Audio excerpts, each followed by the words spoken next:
Bienvenidos en esta noche de estudio bíblico, ¿sí? Sobre este tema que estamos hablando, que es el Apocalipsis, sobre el libro que estamos estudiando a profundidad, que si realmente tú te dispones vas a aprender mucho de parte del Señor y de todo lo que Él nos quiere enseñar a través de su preciosa palabra.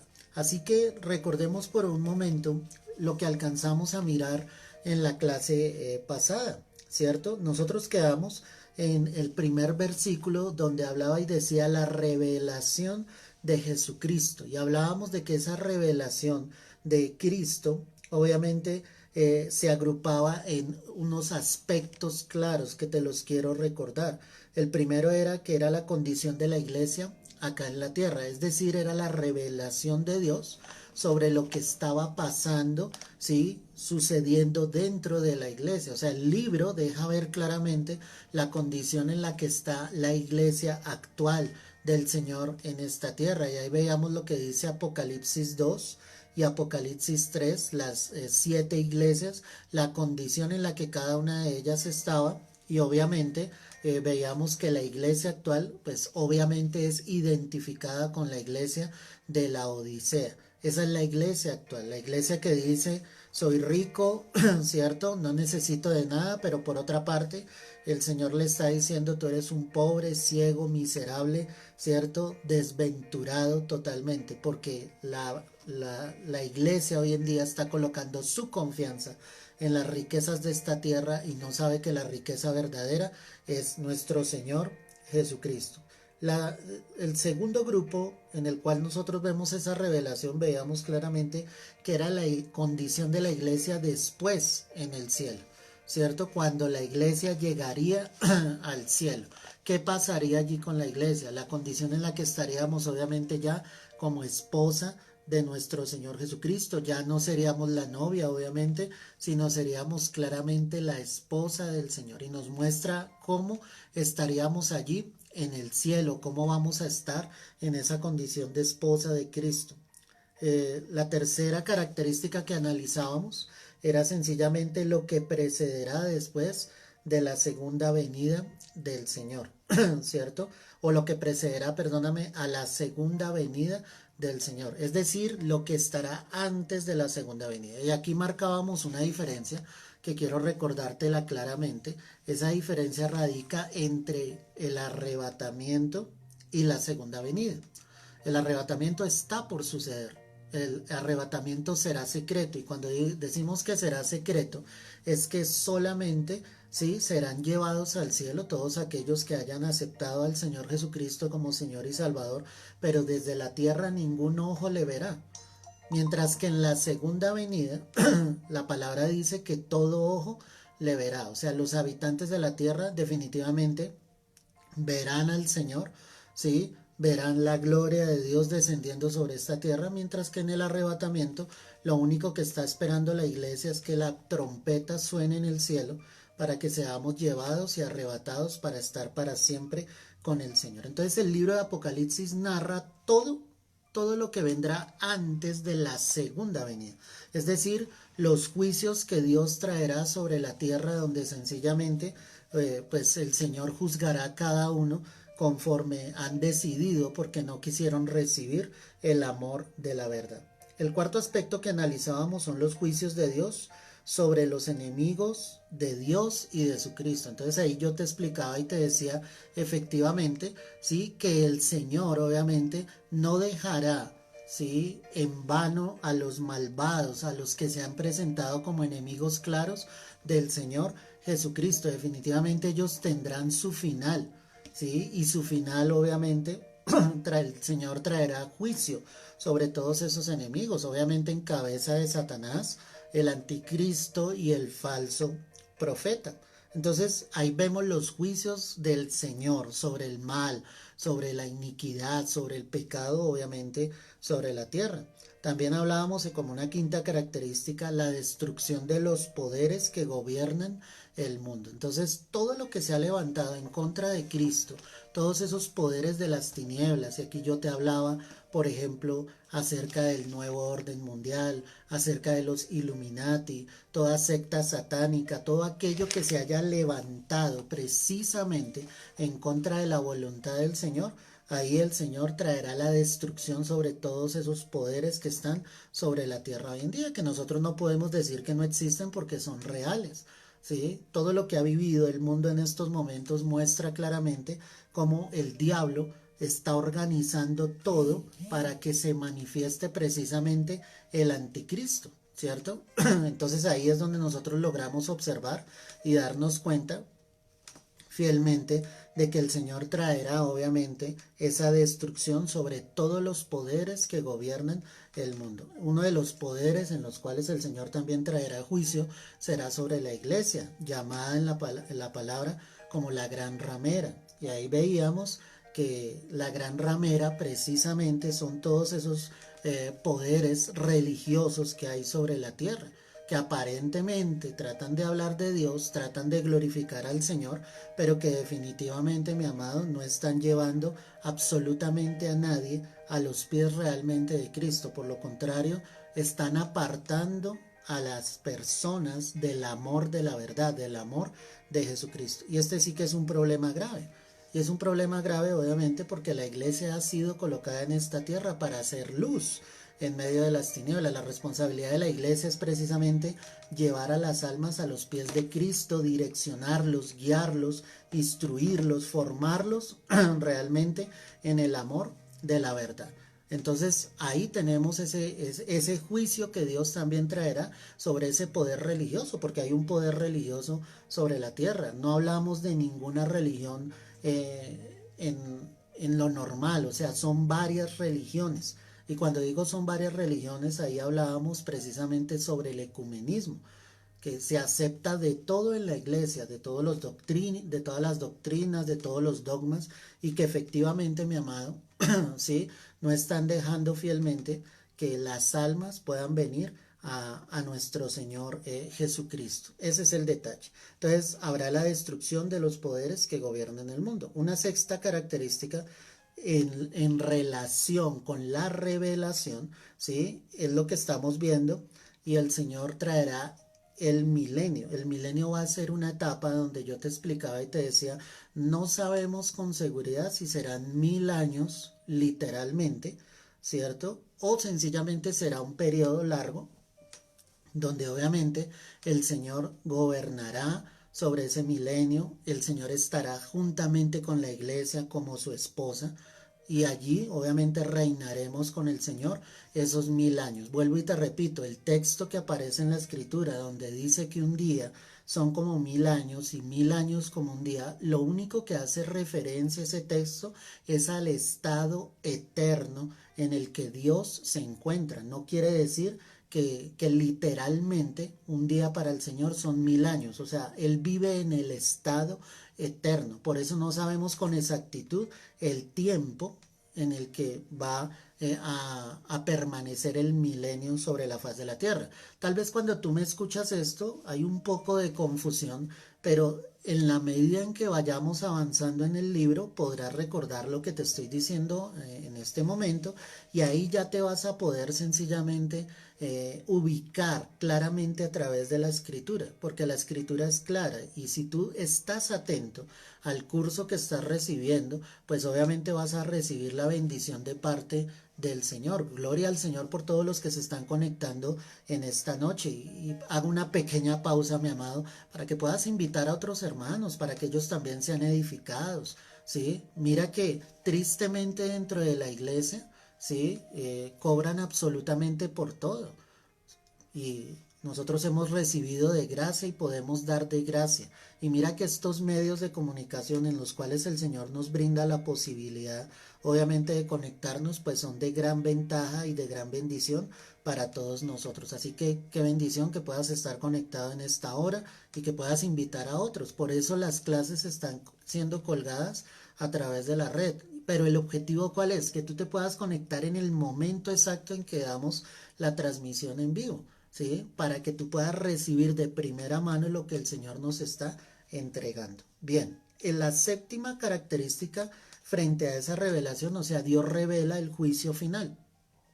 El juicio donde será el juicio ante el gran trono blanco. Te adelanto un poco. Ante ese juicio, los únicos que irán, obviamente, a ese juicio son todos aquellos que definitivamente no quisieron aceptar a Cristo en su corazón. Ese no es un juicio para los cristianos.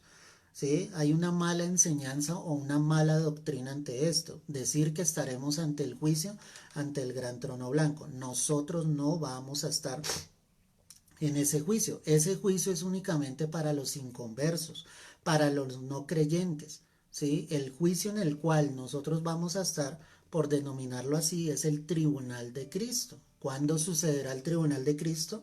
Inmediatamente después del arrebatamiento. Eso será en el cielo. Pero ¿qué se pasará por el fuego? Nuestras obras, nuestro servicio en el Señor. No es un juicio para que Dios determine si somos salvos o no, porque la salvación tú y yo la obtenemos es por la infinita gracia de Dios, por la fe que tú has colocado precisamente en el Señor Jesucristo. Ahí es donde está el detalle, que realmente nosotros hemos recibido esa salvación solamente por el infinito amor de nuestro Señor Jesucristo y por esa fe que nosotros hemos colocado. Entonces, cuando hablamos de esa revelación del juicio final, estamos diciendo que son los inconversos, los no creyentes, los que estarán ante ese gran trono blanco. La octava característica frente a esta revelación que tiene el libro, estoy haciendo un pequeño resumen sobre lo último que vimos, pero para que entres en materia y te puedas empapar nuevamente. La octava característica es la destrucción de la muerte. ¿Por qué la destrucción de la muerte? Porque la muerte precisamente no podrá tocar absolutamente a nadie, ¿sí? Es decir, ya la muerte definitivamente, como lo dice allí el texto, será echado también al lago que arde con fuego y azufre. Hoy en día la muerte pues obviamente toca las vidas. Para los cristianos, para nosotros, ¿cuál es la esperanza? Que la muerte no nos toque porque estamos esperando el arrebatamiento, que el Señor venga entre las nubes definitivamente. Eso es lo que está esperando el Hijo de Dios. Esa es la esperanza que nosotros tenemos, que la muerte no llegará a nuestras vidas, sino que definitivamente iremos al cielo sin conocer ese episodio que es normal sobre las vidas en esta tierra. Una novena característica de las que hablamos son cielos nuevos y tierra nueva. O sea, esta tierra en la que nosotros moramos tiene que ser destruida. ¿Por qué tiene que ser destruida? Porque es una tierra que está llena de pecado, de maldad. La escritura misma dice que la misma creación gime, ¿sí? Para la adopción de los hijos de Dios. O sea, para que los hijos de Dios sean llevados al cielo y para que el Señor destruya esta tierra y vuelva a ser cielos nuevos y tierra nueva. O sea, eso es algo poderoso, porque Dios es el único que definitivamente puede llegar a hacer esto. Entonces, el Señor traerá cielos nuevos y tierra nueva. Y finalmente, analizamos sobre la nueva Jerusalén, que es el cielo que descenderá y habitará acá en la tierra. Eso está en los últimos capítulos de Apocalipsis. Todo esto, ¿por qué te lo decía? Porque esto es un análisis del versículo 1. Imagínate la profundidad que tiene todo esto. Solo al leer en el versículo 1 la primera parte, la revelación de Jesucristo. Y cuando hablamos de esa revelación, entonces el libro está dividido en esas 10 partes que vamos a observar obviamente en la medida en que vayamos transcurriendo. Hablábamos de que la revelación de Jesucristo, ¿sí? Juan habla de la revelación que le ha sido dada por Dios. Avancemos un poco. Estoy en Apocalipsis 1, verso 1. La revelación de Jesucristo que Dios le dio.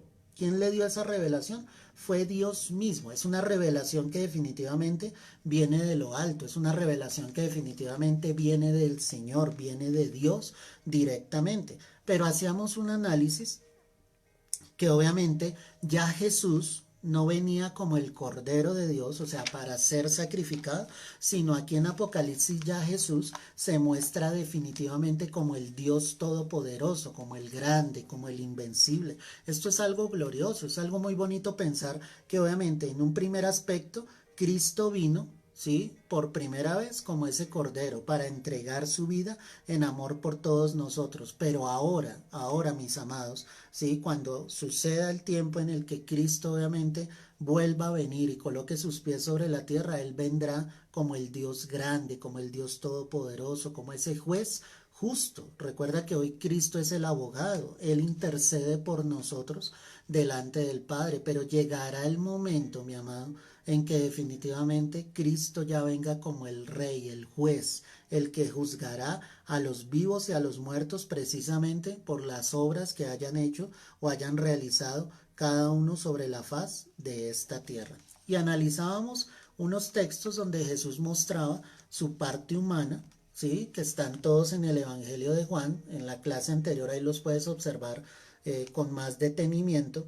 Y vamos a entrar a la segunda parte aquí del versículo 1. Entonces dice la palabra, la revelación de Jesucristo que Dios le dio para manifestar a sus siervos. Es decir, que la revelación era entregada a Juan para darla a conocer a todos sus siervos. Te explicaba que en el contexto literal la palabra siervo significa esclavo.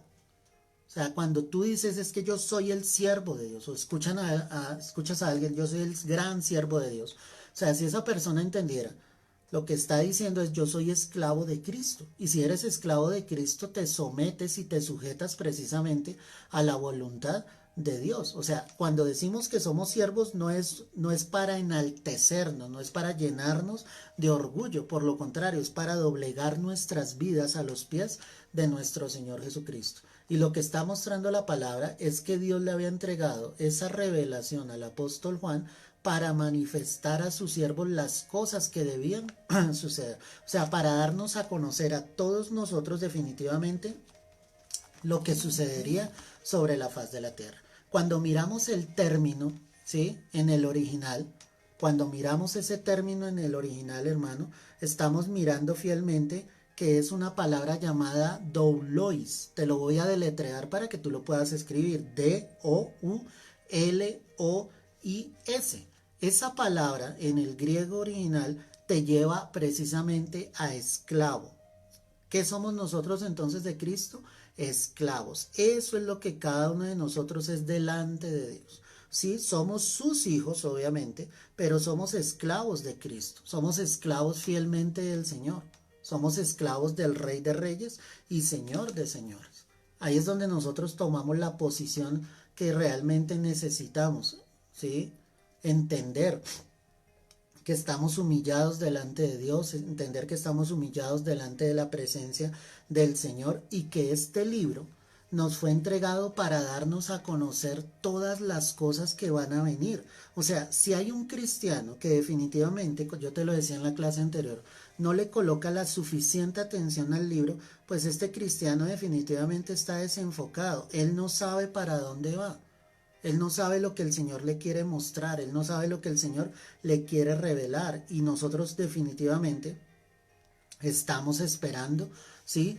Todo lo que ha de suceder, porque esto que está aquí escrito definitivamente ha de suceder. Cuando hablamos de las cosas que deben suceder pronto, escúchame bien esto, habla de otra palabrita que se llama takei, te la voy a deletrear, T-A-K-H-E-I.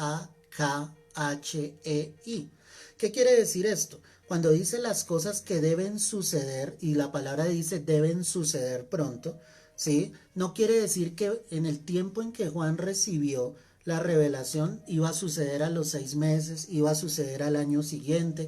No estaba diciendo eso la palabra. Lo que está mostrando la palabra es que cuando ya suceda lo primero que está acá, todo se va a acelerar, o sea, todo va a suceder continuamente. Es decir, que la clave ¿cuál es? El arrebatamiento. Cuando suceda el arrebatamiento, todo lo que dice el libro de Apocalipsis sucederá continuamente. Eso es lo que tienes que entender. Entonces, ¿qué esperamos? El arrebatamiento. Cuando la iglesia se vaya, todo lo que dice acá la palabra sucederá al pie de la letra, continuará. ¿Sí? No habrá un periodo, no habrá un lapso de tiempo, no. Todo empieza a suceder rápidamente. Y esto en lo personal, de verdad que me impresiona, mi amada.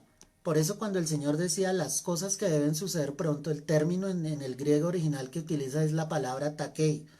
Y es que apenas suceda el arrebatamiento, apenas suceda el rapto, definitivamente todo empezará a suceder lo más pronto posible, lo más rápido posible. Y esto es algo impresionante, mis amados. Entonces, es darnos cuenta que definitivamente lo que está escrito es algo verídico y es algo cierto, ¿sí? Ahora, mira por un momento Lucas 18, verso 8.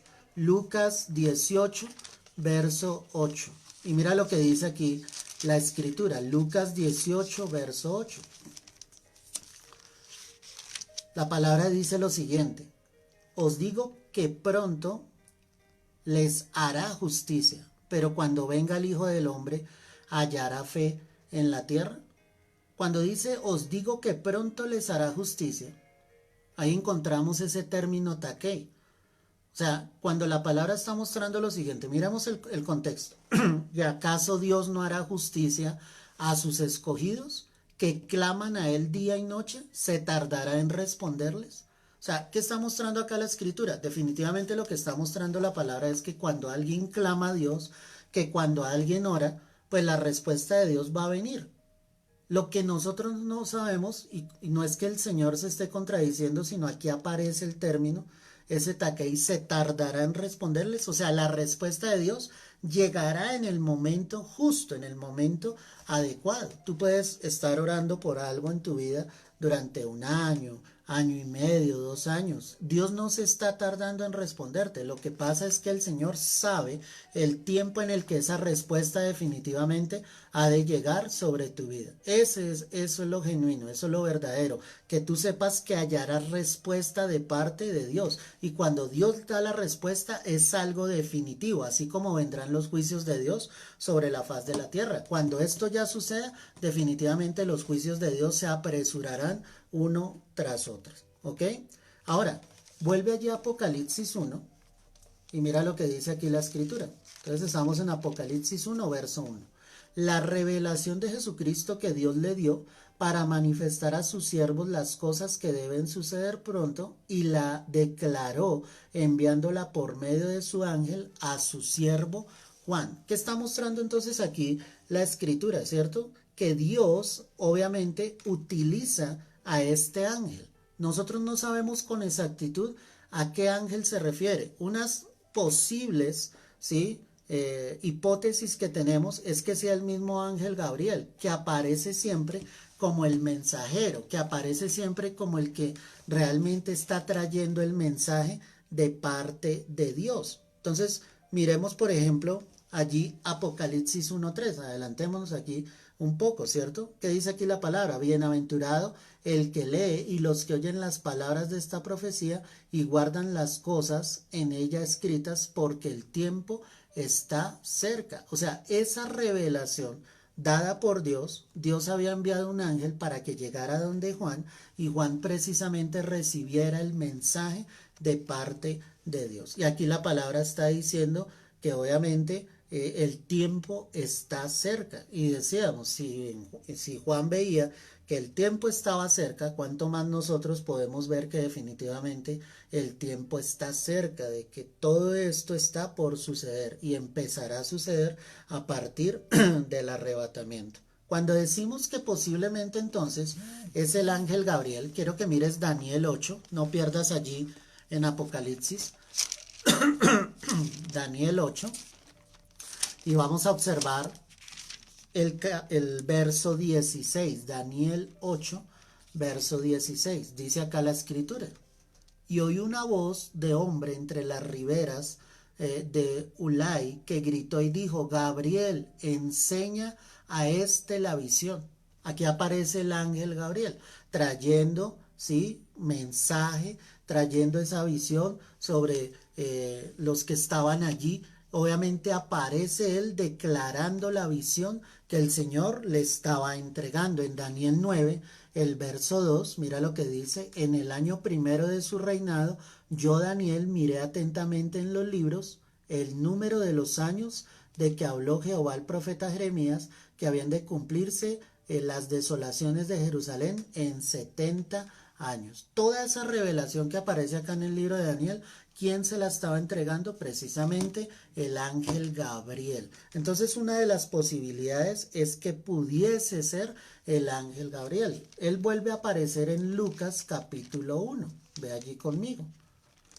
O sea, estamos hablando de quién fue posiblemente el ángel que le llevó el mensaje al apóstol Juan estando allí en la isla de Patmos. Lucas 1, verso 26. Aquí aparece nuevamente él, mira.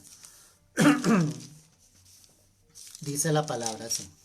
Lucas 1, verso 26. Al sexto mes, el ángel Gabriel fue enviado por Dios a una ciudad de Galilea llamada Nazaret, a una virgen desposada con un varón que se llamaba José, de la casa de David, y el nombre de la virgen era María. Y entrando el ángel en donde ella estaba, dijo: Salve, muy favorecida, el Señor esté contigo, bendita tú entre las mujeres. Mas ella, cuando le vio, se turbó por sus palabras y pensaba qué salutación sería esta. Entonces el ángel le dijo: María, no temas, porque has hallado gracia delante de Dios. ¿Quién le estaba entregando el mensaje? Obviamente, de que ella iba a traer al Salvador del mundo, era el ángel Gabriel. Entonces estos pasajes que acabamos de analizar muestran que Dios usa a este ángel para enviar un mensaje de parte del Señor. Por eso es que podemos hipotéticamente hablar de que el ángel que llegó allí a hablar a Juan posiblemente era el ángel Gabriel, ¿sí? Siempre él está como en esos momentos de noticias importantes, o sea, de noticias donde sencillamente Dios quiere hablar algo, ¿sí? A su pueblo, a sus hijos. En este caso, como Juan lo manifiesta, él dice claramente la revelación de Jesucristo que Dios le dio para manifestar a sus siervos las cosas que deben suceder pronto. O sea, era un mensaje importante para todos nosotros, para la iglesia.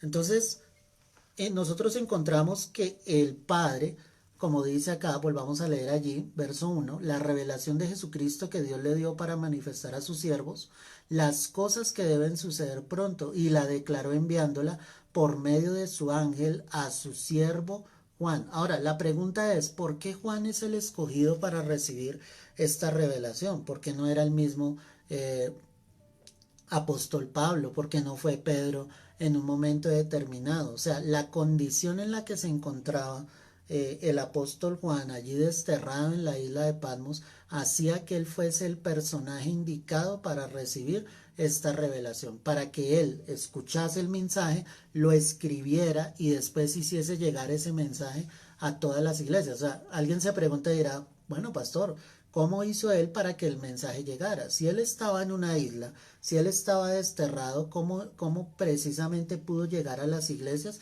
este mensaje? ¿Sabes cómo? De una manera divina. Cuando digo de una manera divina, lo único que Juan tenía que hacer era escribir lo que Dios le había dicho.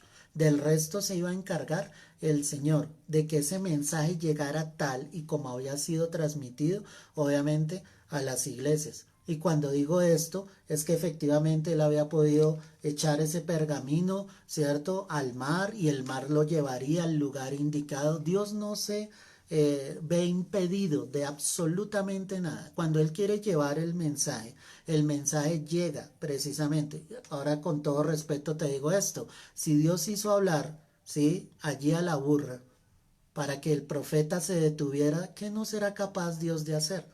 La palabra también dice que las piedras hablan, ¿cierto? Que si obviamente los hombres callan, las piedras hablarán, clamarán, ellas darán a conocer. O sea, es una manera de mostrar que para Dios definitivamente todo, absolutamente todo es posible. Por eso fue que el mensaje logró llegar efectivamente a los ángeles de cada iglesia. Y recuerda que cuando hablamos de los ángeles, estamos hablando de los pastores que estaban en cada congregación, en cada una de esas 7 ciudades. Efectivamente el mensaje estaba llegando. Cuando miramos entonces todo esto, podemos ver claramente cómo hay una promesa de parte de Dios, y el Padre ha puesto absolutamente todo en las manos de Jesús. O sea, cuando la palabra, retrocedemos un poco, dice la revelación de Jesucristo, está mostrando que Dios le entrega todo el poder a Jesús. El Padre le da todo el poder al Hijo. El Hijo es el que va a juzgar. El Hijo es el que va a estar en el juicio ante el gran trono blanco. Miremos 2 textos importantes. Mateo 28, verso 18. Y allí vamos a entender cosas claras. Mateo 28, 18. Y Jesús se acercó y les habló diciendo: toda potestad me es dada en el cielo y en la tierra. Cuando hablamos de potestad, hablamos de poder. Y Jesús era el que estaba hablando acá. Y Él es el que está diciendo: todo poder me es dado en el cielo y en la tierra. O sea, desde ya el Señor Jesucristo estaba diciendo que el Padre le había entregado precisamente ese poder. Le había entregado esa majestad. Aquí ya Cristo había muerto. Aquí efectivamente el Señor ya había estado en el infierno en esos 3 días, y cuando digo en el infierno fue porque fue y predicó a los espíritus encarcelados, resucitó al 3er día, los discípulos lo vieron, más de 500 personas lo vieron, ¿sí? Y finalmente ascendió a los cielos. O sea, había testimonio fiel de lo que el Señor había hecho. Cuando el Señor hace esto, el Padre le entrega todo poder, absolutamente todo el poder, toda la potestad. Y por eso este texto es tan hermoso, Mateo 28, 18.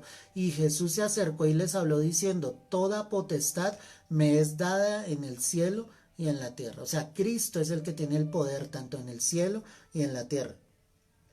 Ojo con lo que te voy a decir. ¿Jesús es el Hijo de Dios? Sí, pero Jesús es Dios. ¿Sí?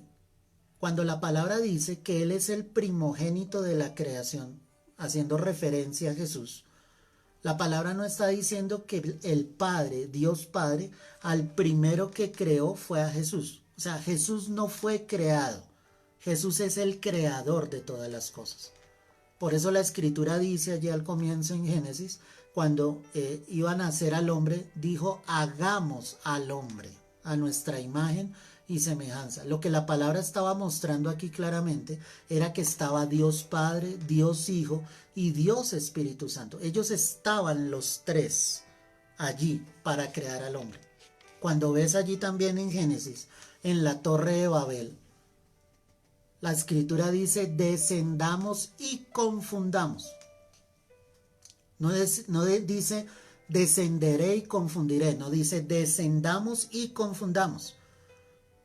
Porque el pueblo tiene una sola lengua, tienen todas las cosas en común. Entonces vamos a descender y a confundir. O sea, porque Dios veía el corazón del hombre y ellos no querían la torre, ¿sí? Por si se perdían para volverse a encontrar. Lo que ellos querían literalmente era llegar al cielo, ¿sí? Y llegar a ser igual como Dios. O sea, lo que Dios muestra a través de ese pasaje es el orgullo, la soberbia del hombre. Entonces lo que te estoy mostrando acá es que Jesús es el Hijo de Dios, pero Jesús es Dios. Eso es importante que tú lo tengas en claro, porque hay doctrinas que lo tienen a Jesús solo como el Hijo de Dios y lo subordinan totalmente. Pero Jesús es Dios. Cuando leemos este texto y Jesús mismo dice: toda potestad, todo poder me es dado en el cielo y en la tierra. O sea, Dios está mostrando ahí que Jesús tiene todo el poder, todo. Ahora, hay algo claro, no quiere decir que esté por encima del Padre. Ellos tres son uno solo y actúan conjuntamente. Es un misterio. Lo único que podemos definir de los tres, ¿sí?, son las funciones que cumplen. El Dios Padre está sentado en su trono, gobernando con justicia, con equidad. El Hijo, ¿qué hizo? Se humilló a sí mismo, descendió, tomó forma de siervo, murió en la cruz, pero también fue exaltado hasta lo sumo, y la palabra dice que Dios le dio un nombre que es sobre todo nombre. Y el Espíritu Santo, ¿cuál es la función del Espíritu Santo? Hay muchas: guiarnos a toda verdad, ¿sí?, convencer al mundo de pecado, de justicia y de juicio, dar la fe para creer en el Hijo de Dios. Pero ellos tres trabajan conjuntamente hacia una sola dirección. Pero es importante que tú lo tengas en claro. Juan 3:35 también dice algo muy importante. Quiero que vayas allí conmigo. Juan 3, verso 35. Y mira lo que dice la Escritura. El Padre ama al Hijo y todas las cosas ha entregado en su mano. ¡Qué texto tan poderoso! ¿Quién estaba hablando acá? Jesús. Y él está diciendo: el Padre ama al Hijo. ¿A quién se refería? A él. Y dice, en otras palabras, es como si estuviera diciendo, mi Padre me ama y todas las cosas el Padre las ha entregado en mi mano. Poderoso, ¿cierto? Es darnos cuenta efectivamente que el Padre le ha dado ese poder al Hijo. Sin embargo, el Hijo siempre ha estado sujeto a la voluntad del Padre. Ninguno de los tres es mayor que el otro. Todos son igual de importantes. ¿Sí me entiendes? Pero sí hay cosas claras en las que Jesucristo mismo nos enseñó. Por ejemplo, en la manera de orar. ¿Sí? El Señor enseñó y dijo, cuando oréis, hazlo de esta manera. Padre nuestro que estás en los cielos. ¿Qué enseñó? Que la oración iba dirigida al Padre. ¿Sí? El Señor también dijo, todo lo que pidieses al Padre en mi nombre, es decir, al Padre en el nombre de Jesús, os será dado. Creyendo, obviamente. O sea, hay una manera en que Dios nos enseña. Por eso Jesús es el camino, ¿sí?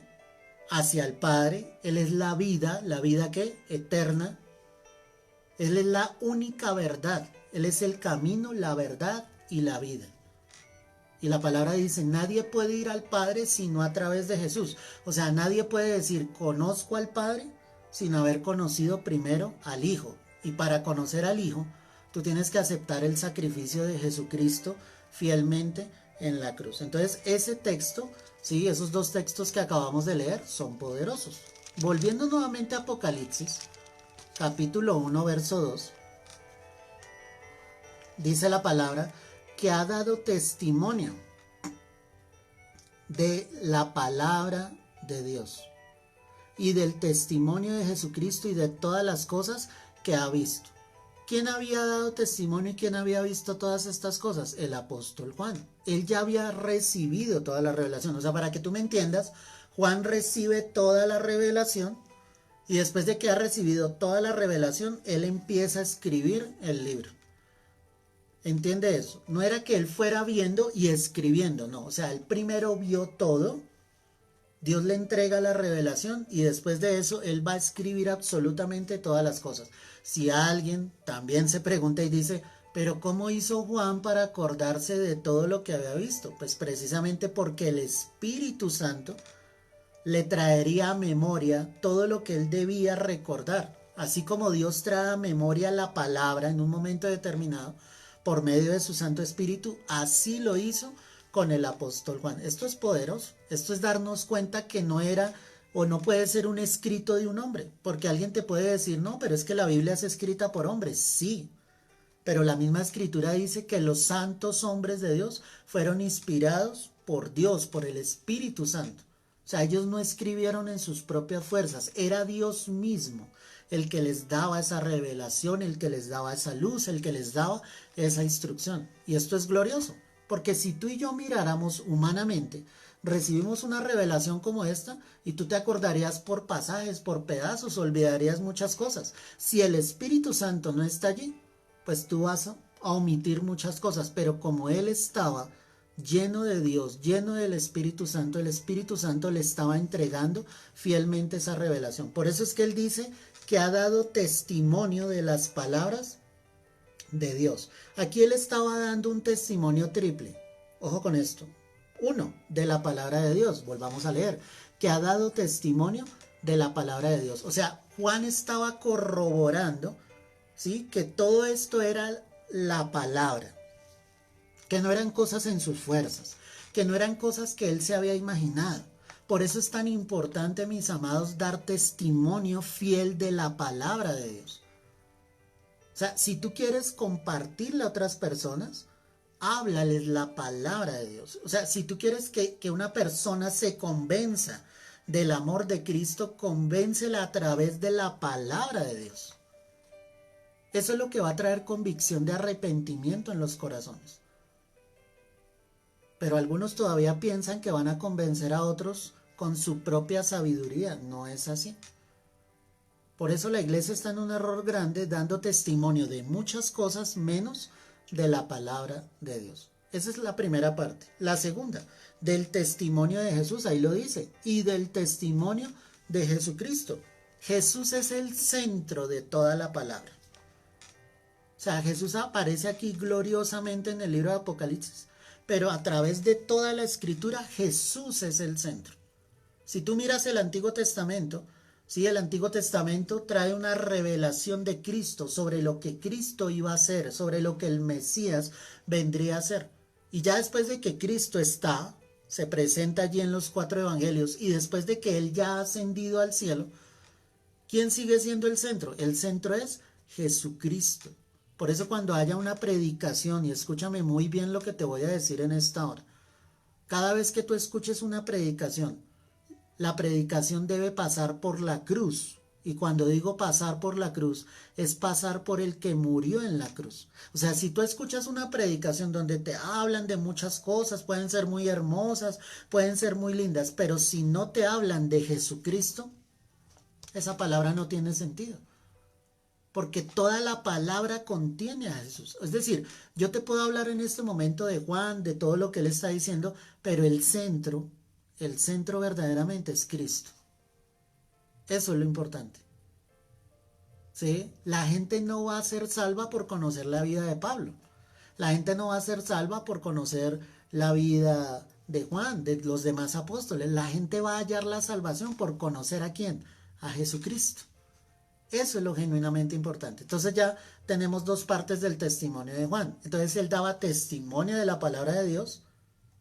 Segundo, daba testimonio de Cristo porque Él es el centro.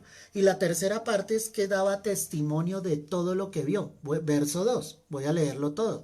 Y que ha dado testimonio, 1, de la palabra de Dios, 2, del testimonio de Jesucristo y 3, de todas las cosas que ha visto. O sea, Juan daba testimonio que lo que él estaba escribiendo realmente era porque él lo había visto. Dios se lo había revelado.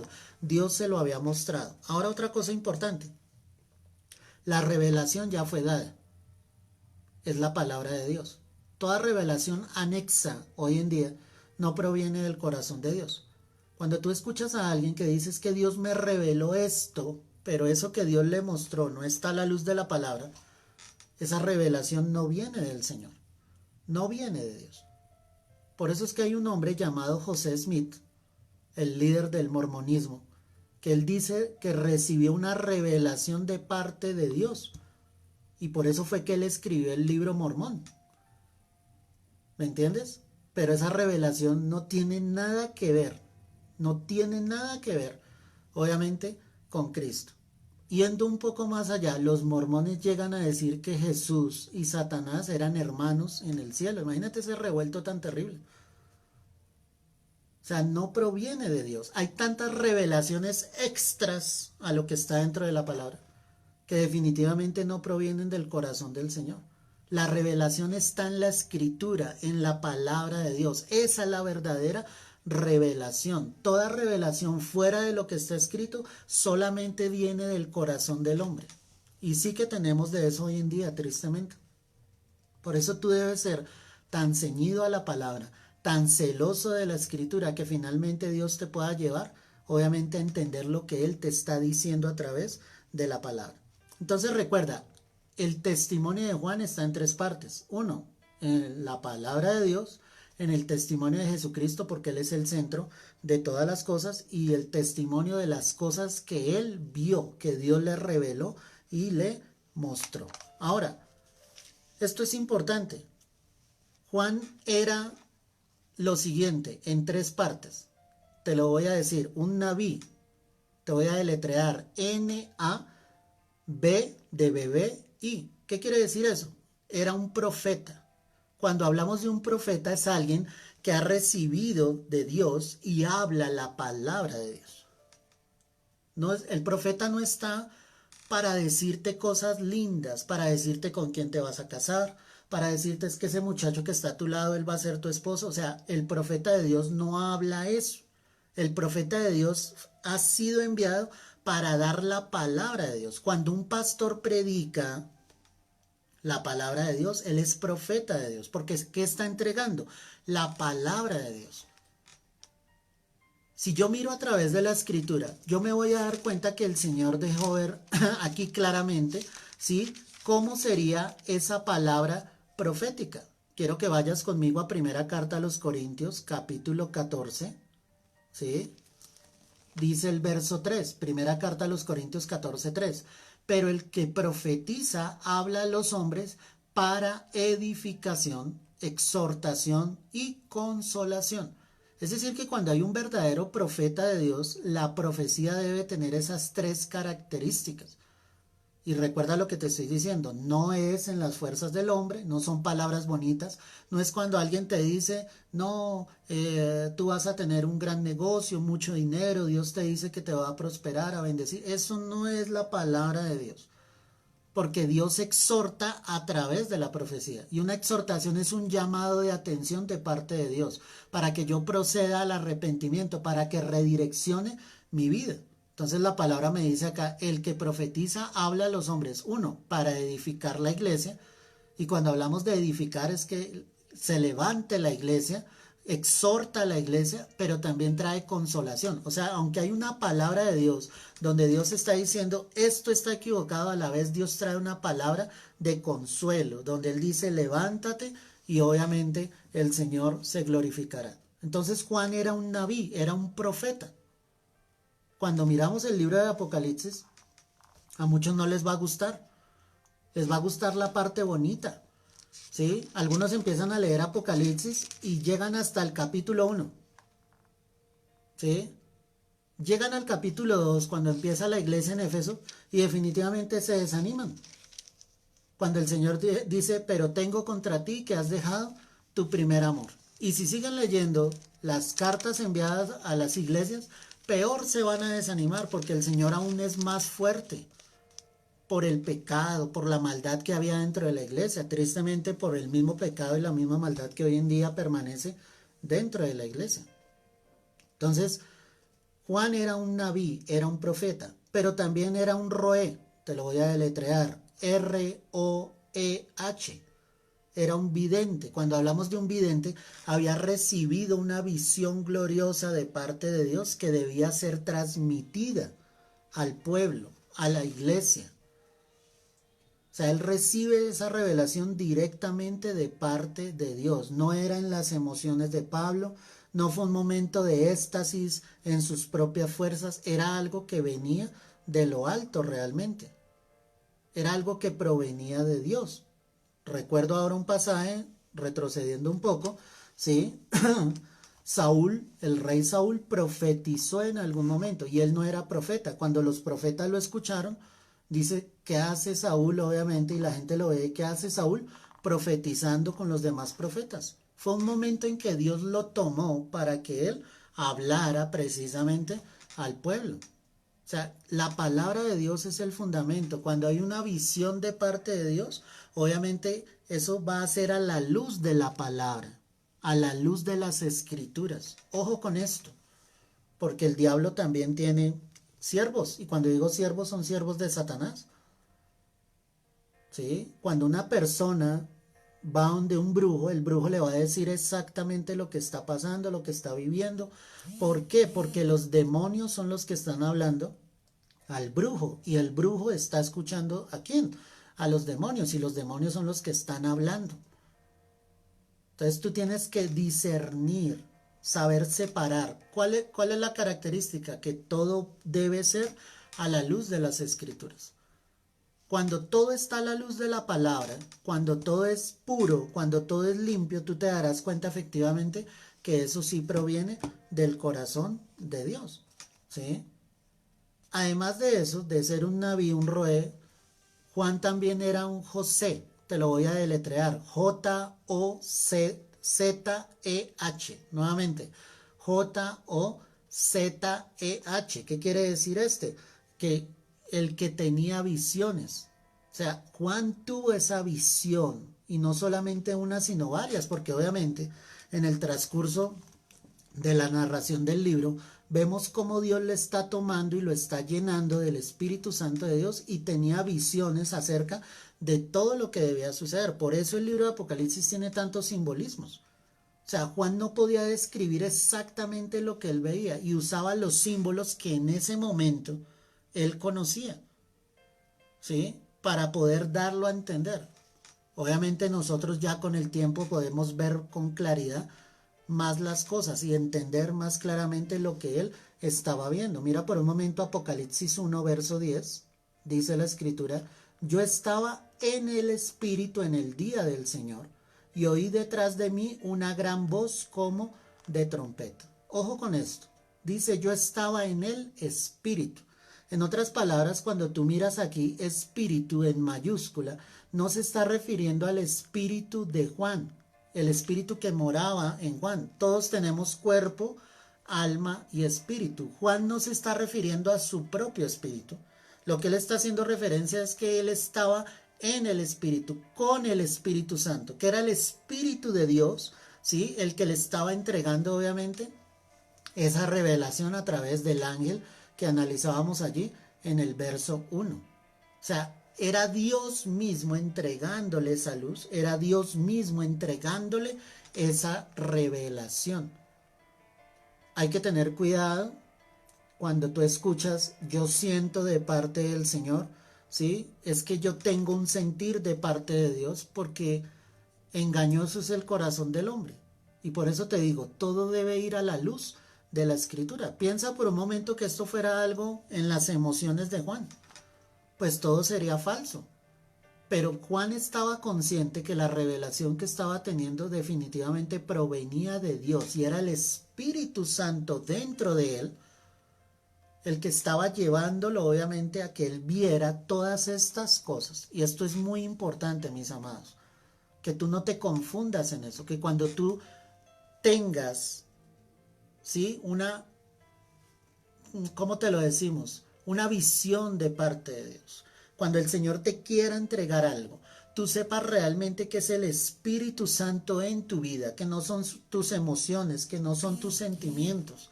Por eso, como cristianos, llegamos a cometer muchos errores, porque seguimos siendo personas emocionalistas, es decir, en nuestra alma están nuestras emociones, están nuestros sentimientos, y por eso es que cometes tantos errores, porque eres muy emocionalista. Por eso hoy hay una iglesia que fácilmente juegan con sus emociones. Fácilmente. Y debes tener cuidado con esto. Tú debes ser una persona sobria y equilibrada. Que a la luz de la palabra tú puedas ver y decir, esto es de Dios, esto sí no es de Dios, esto no está dentro de la palabra del Señor, esto está incorrecto delante de Dios. Debe ser una persona equilibrada. Y esto es importante. Entonces Juan era, te recuerdo, un naví, es decir, un profeta, un roé, un vidente y un yo sé, así se pronuncia exactamente, que era el que tiene visiones. Y Juan había tenido esa visión de parte del Señor. Si miramos el verso 3, Apocalipsis 1:3, dice la palabra, bienaventurado el que lee y los que oyen las palabras de esta profecía y guardan las cosas en ella escritas, porque el tiempo está cerca. Date cuenta que dice en 3 pasos, ¿no? El que lee, 1, el que oye y el que guarda. ¿Quién va a ser realmente dichoso? El que lee, el que oye y el que guarda. Para nosotros saber esto nos llena de dicha. Cuando decimos que nos llena de dicha, de gozo, no es saber que Dios va a destrozar a los malvados, no. ¿De qué nos llena de dicha? De saber que al tener nuestra salvación, ninguno de nosotros va a tener que pasar por estos momentos tan terribles que van a venir sobre la faz de la tierra. Cuando hablamos de la palabra bienaventurado, ¿sí? Hay una palabrita en el griego original que es Makarios. Te la voy a deletrear. Makarios. Makarios. Ese Makarios es dichoso. Y ese dichoso, pues obviamente hay un sermón que el Señor entregó, que es el Sermón del Monte, y quiero referirme específicamente a Mateo 5, verso 3. Entonces, el término es Makarios y significa dichoso. Allí en Mateo 5 se encuentra el sermón de las bienaventuranzas. Y el Señor dijo quiénes serían dichosos, quiénes serían gozosos. Verso 3 dice, bienaventurados los pobres en espíritu, porque de ellos es el reino de los cielos. Mira que la palabra no dice bienaventurados los pobres Dice los pobres en espíritu. Una persona pobre en espíritu es una persona que depende todos los días de su vida en el Señor y confía en Él. O sea, su vida está entregada a Dios, no ha dejado que su corazón se enorgullezca, no es aquella persona que está diciendo yo ya llevo 10 años de conocer del Señor, yo no necesito orar tanto, yo ya no necesito estudiar la palabra, sí, eso ya lo vi muchos años, no. ¿Sabes quién es ese pobre en espíritu?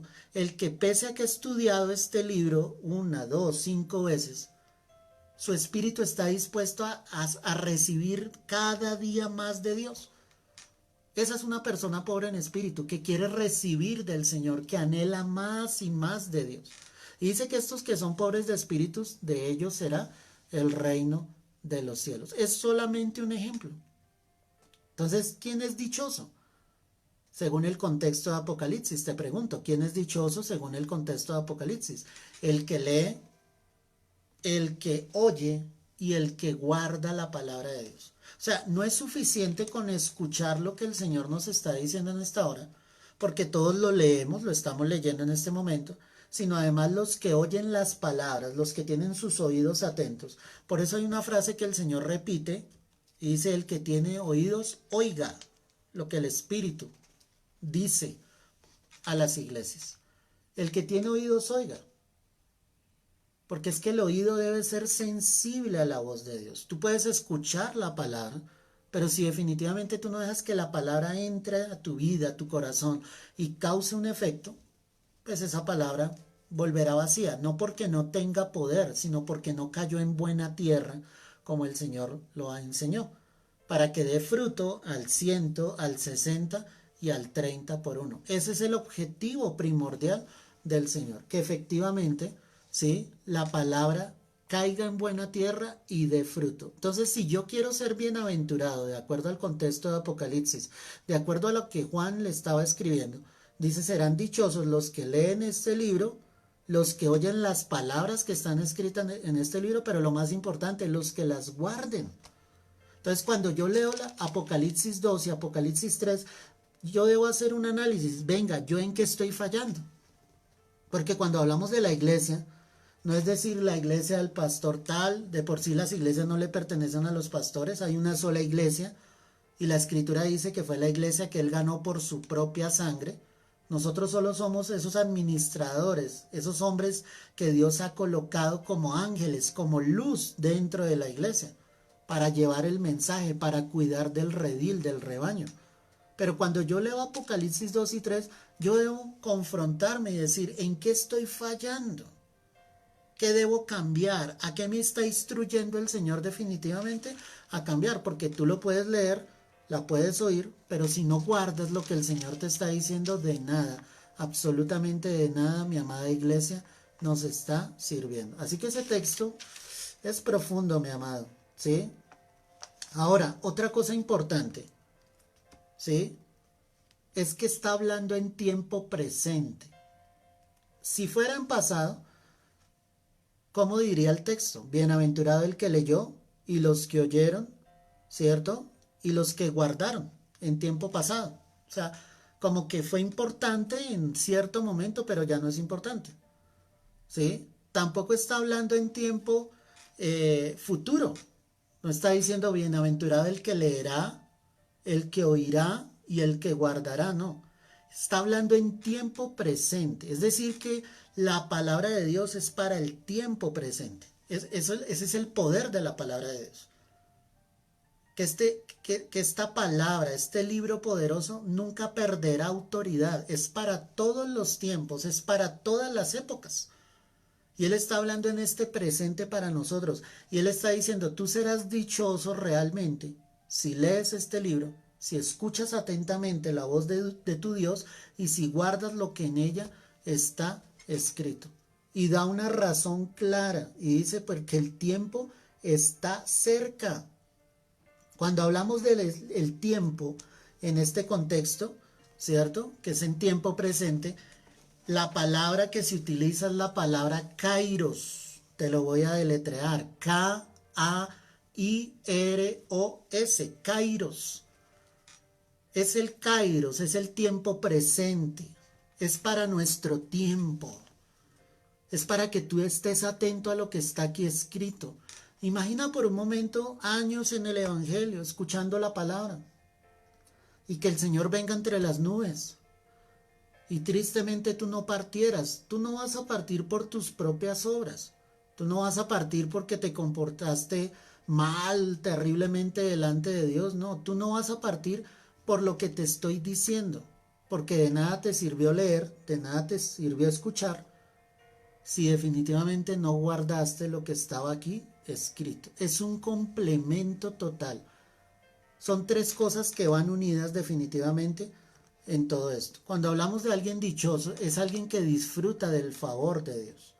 Entonces es bonito que Dios nos advierta, nos prepare, nos diga que va a acontecer esto, para que la iglesia definitivamente esté preparada, para que la iglesia esté lista, o sea, para que esto no nos tome por sorpresa.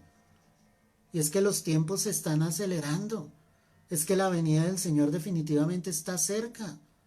Y si tú crees que todavía Cristo tarda en venir, si tú eres de los que está diciendo, no, todavía falta harto, yo al final me arrepiento, yo al final me coloco a cuentas con Dios. No, es ahora, el tiempo definitivamente está cerca. Y cuando hablamos de esa dicha, hablamos entonces, como te decía, del favor de Dios y que recibe definitivamente las bendiciones de lo alto. Mira allí Santiago, el capítulo 1, el verso 17. Santiago 1, verso 17. Dice, toda buena dádiva y todo don perfecto desciende de lo alto, del Padre de las luces, en el cual no hay mudanza ni sombra de variación. Amén y amén. Qué bonito ese pasaje, ¿cierto? Toda buena dádiva, la palabra dádiva significa todo regalo. ¿De dónde vienen esos regalos? De los cielos, de lo alto. Dice todo don también simboliza eso, un regalo de parte de Dios, desciende de lo alto del Padre de las luces. Qué bonito ese término. Dice en el cual no hay mudanza, o sea, Él nunca cambia. Uno de los atributos de Dios es que Él es inmutable. La palabra inmutable significa que Él nunca va a cambiar. Él siempre va a ser el mismo ayer, hoy y por los siglos de los siglos. Dice, no hay ni siquiera sombra de variación. Y ahora la pregunta es, si Él es el mismo Dios de ayer, hoy y por los siglos de los siglos, ¿por qué hay una iglesia tan diferente hoy a la que Él hizo en un comienzo? Si Él es el dueño de la iglesia, si Él es el Señor de la iglesia, ¿por qué la iglesia ha variado tanto? Piensa solamente en eso. La iglesia no puede cambiar, porque es la iglesia de Cristo. Tiene que ser una iglesia santa, tiene que ser una iglesia que predique el evangelio, tiene que ser una iglesia que dé testimonio de esto, que todo don viene de lo alto, del Padre de las luces, ¿sí? Que todo regalo viene de parte de Dios. Ese es el favor de Dios. O sea, por eso podemos decir que somos bienaventurados, porque creemos a lo que está escrito aquí en la palabra. Ninguno de nosotros necesita ver a Dios para creer que Él es real. Dios ya se reveló a nuestras vidas y por fe hemos creído fielmente que Él fue a la cruz y que pronto volverá por nosotros. Es la fe. No necesitas manifestaciones del poder de Dios para creer que Él es Dios. Es por fe, iglesia. Y cuando tú has recibido el favor de Dios, tú serás bienaventuranza. Toda bienaventuranza contiene 4 aspectos. Anótalos allí donde tú estás. Toda bienaventuranza contiene 4 aspectos. 1, su declaración. Entonces volvamos allí a Mateo 5. Miremos otra bienaventuranza. Miremos, por ejemplo, verso 6. Mateo 5, 6. Bienaventurados los que tienen hambre y sed de justicia, porque ellos serán, ¿qué? Saciados.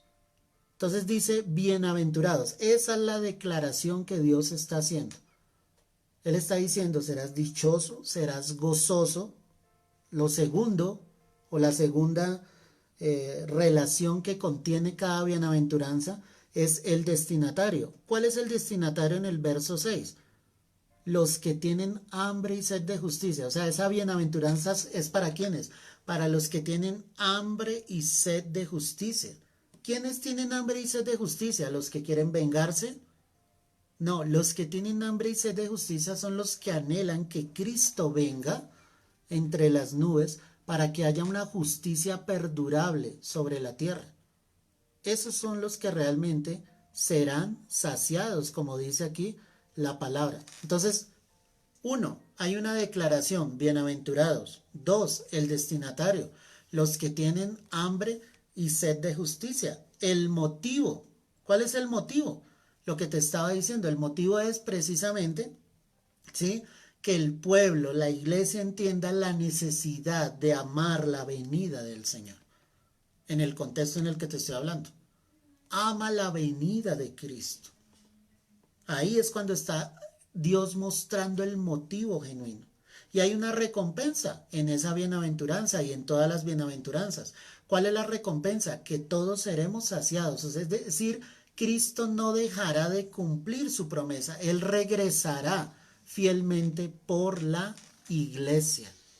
Cuando tú miras todas las bienaventuranzas, ejemplo las que aparecen acá en Mateo 5, te vas a dar cuenta que todas las bienaventuranzas cumplen con esas 4 características. Y te voy a dejar eso de tarea para que lo hagas en casa, ¿sí? Si alguno me quiere enviar 2 de esas bienaventuranzas para que las revisemos conjuntamente, pero haz esa tarea. Entonces, cada bienaventuranza contiene 4 características principales. 1, su declaración. 2, el destinatario. 3, el motivo. Y 4, la recompensa. Ahí ya analizamos la que está en Mateo 5, 6. Toma cualquiera de las que aparecen allí y haz la tarea y te darás cuenta que todas cumplen exactamente con lo mismo, ¿sí? Apocalipsis es el único libro que contiene una promesa tan directa de bendición. Volvamos entonces allí a Apocalipsis. Vamos al capítulo 1. Estamos analizando el verso 3. Apocalipsis 1, verso 3. Bienaventurado el que lee y los que oyen las palabras de esta profecía y las guardan. ¿Sí? Perdóname. Bienaventurado el que lee y los que oyen las palabras de esta profecía y guardan las cosas en ellas escritas, porque el tiempo está cerca. ¿Qué estamos hablando entonces? Te decía que Apocalipsis es el único libro que contiene una promesa tan directa de bendición, porque el Señor está diciendo, tú serás dichoso definitivamente, serás bienaventurado si efectivamente guardas estas 3 cosas. O sea, Él está diciendo directamente, hay una bendición, habrá una recompensa solamente por leer, oír y guardar todo lo que en este libro está escrito. Y eso es algo de bendición. Así que cree lo que está aquí escrito, mi amado. Así que cree fielmente en lo que el Señor ha dicho a través de su palabra. Aquí vemos que parecía prever que muchos descuidarían este libro y lo dejarían a un lado, simplemente no lo leerían por 3 razones. Y eso te lo dije en la primera clase, ¿sí? Era como si Dios supiese de antemano que este libro lo iban a tomar en poco, que iba a ser el libro que muchos no quisieran leer porque aparentemente no lo entendían, no lo comprendían y definitivamente lo iban a dejar a un lado. Entonces te voy a dar esas 3 razones. La primera razón por la que las personas descuidarían este libro y lo dejarían a un lado es por un engaño directo de Satanás. O sea, Satanás es el más interesado en que la gente no crea lo que aquí está escrito, ¿sí? Ya que el diablo lo que quiere es que el creyente no disponga su corazón para recibir lo que aquí está escrito, ya que al final del mismo, ¿qué es lo que vemos? La destrucción de Satanás y de los poderes de las tinieblas. O sea, Satanás no está interesado en que la gente crea que él es real, ¿sí? Por eso la gente dice, no, el infierno está en esta tierra, yo no creo que el diablo exista, ¿sí? O sea, es el engaño más grande de Satanás, hacer creer a la gente que él no es un ser real. Por eso la gente desprecia el libro de Apocalipsis y dice, no, yo no creo en lo que está ahí escrito, además yo no entiendo eso es mentira, eso es falso. Entonces ese es una de las razones, el engaño directo definitivamente del diablo. La segunda razón, mi amado, es la falta de amor del creyente hacia su futuro, ¿sí? y hablando hacia su futuro en relación con la iglesia, es hacia su futuro esposo. O sea, no le interesa saber sobre Jesucristo, qué va a venir, qué el Señor tiene preparado para nosotros en el cielo. O sea, la iglesia está más preocupada por las cosas de esta tierra. Qué triste. La iglesia está más interesada en prosperar, en ser bendecida, en comprar grandes lugares, en adecuarlos impresionantemente. O sea, estamos tan encerrados en esta tierra que nos estamos olvidando de lo genuinamente importante que es lo celestial. Por eso la gente no está interesada en el libro. Por eso tú no escuchas en muchas congregaciones que se hable acerca de este libro.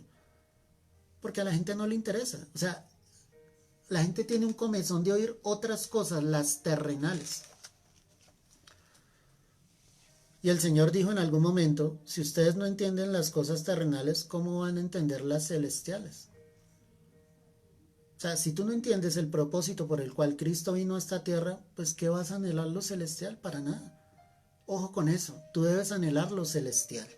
Y finalmente, el apego a lo mundano, a lo terrenal, echando al olvido precisamente lo celestial.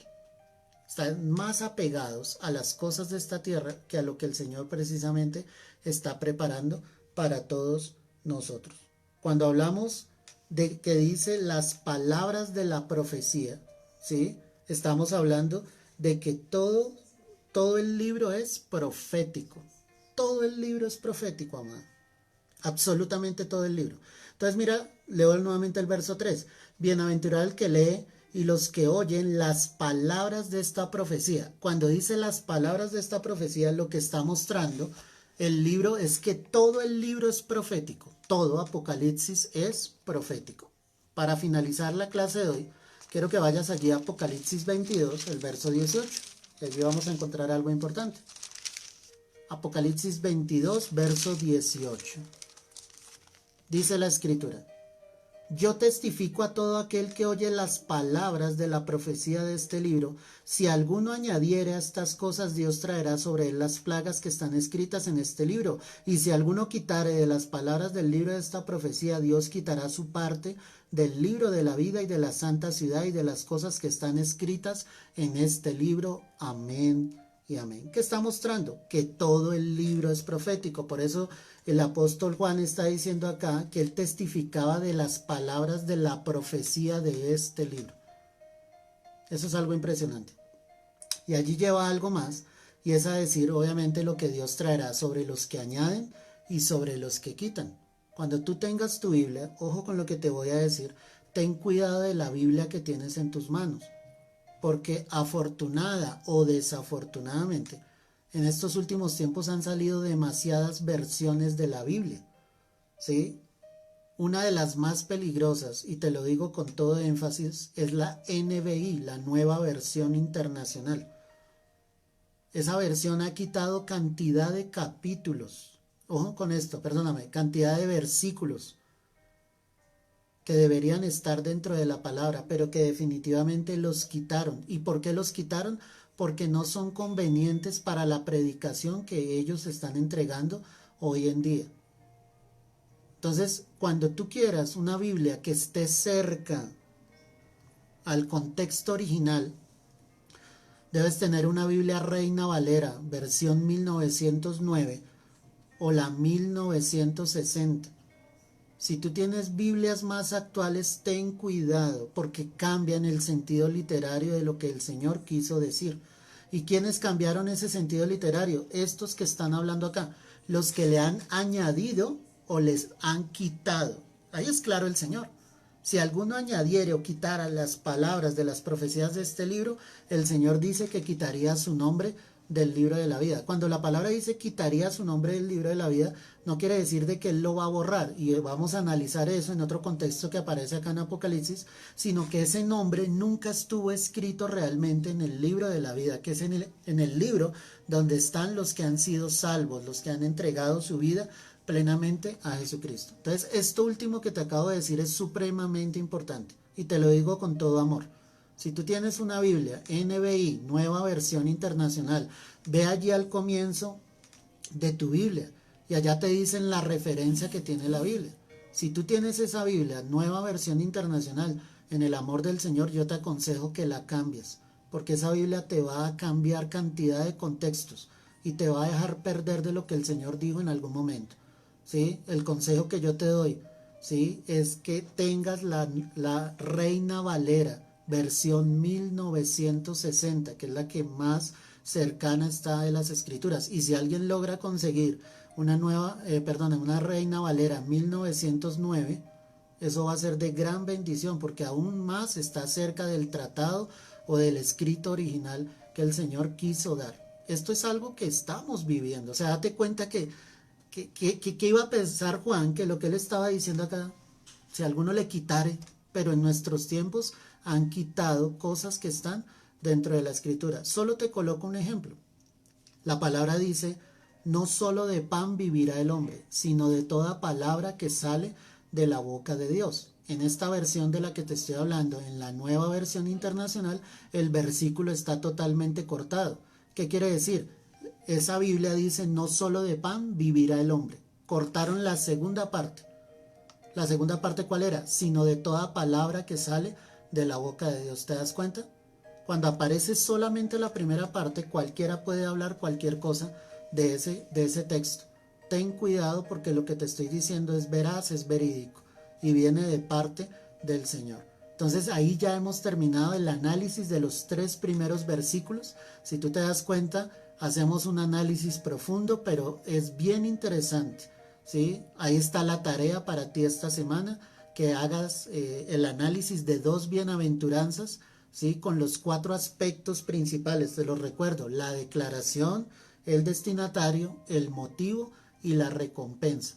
Y si quieres, ponte a hacer una tarea esta semana. Busca todas las bienaventuranzas que aparecen en la escritura y hazles el estudio con estas 4 partes y saldrás plenamente edificado. Así que vamos a orar en esta hora y vamos a darle gracias al Señor. Padre, hoy quiero darte gracias por este momento, por esta clase, por este tiempo, por la bendición que tú nos has dado, Señor, al poder recibir y aprender de tu palabra. Yo te pido que cada uno de tus hijos sigas siendo edificado a través de la escritura, que día tras día la luz tuya venga sobre nosotros y resplandezca para tu gloria y para tu honra, Señor. Que terminemos este día en bendición y en victoria, y de todo lo que tú nos has hablado, Señor, realmente sea para edificación a nuestras vidas. Es en el nombre de Cristo Jesús. Amén y amén. Amén, mis amados. Si no enviaste un mensaje, envíalo para saber que estuviste en la clase, para saber que estás atento, ¿cierto?